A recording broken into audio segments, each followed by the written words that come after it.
Hello বন্ধুরা, অনেক দিন পর আবার একটা ভিডিও তোমাদের সাথে শেয়ার করছি। আমরা কিছুদিন আগে একটা অন্নপ্রাশন অনুষ্ঠানে গিয়েছিলাম। এটা ছিল আমাদের পাশের বাড়িতেই। বাট তোমরা কিন্তু অনেকেই চেনো আমরা যার বা যাদের অন্নপ্রাশনে গিয়েছিলাম তার বাবাকে। কে সে? ওয়েট সব বলছি। তো আমরা গিয়েছিলাম এই দিদির মেয়ের অন্নপ্রাশন অনুষ্ঠানে। আমরা যখন গিয়ে পৌঁছেছিলাম লজে, ততক্ষণে ভাত খাওয়ানো হয়ে গিয়েছিল। আমরা গিয়ে দেখি ওরা ওদের মা বাবার সাথে ফটোশুট করছে।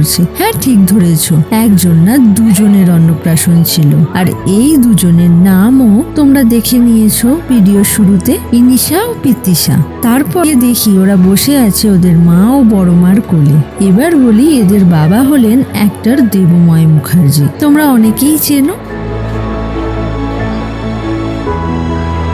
তারপর আমরা একটু ফটো ভিডিও তুলে নিয়ে বসে গেলাম খেতে। এই যে মেনু কার্ড, খাওয়া শুরু করে দিলাম। তাই আর ভিডিও না করে খাওয়াতেই মন দিলাম। তারপর খাওয়া দাওয়া শেষ করে একটু ওদের সাথে দেখা করে বাড়ি চলে এলাম।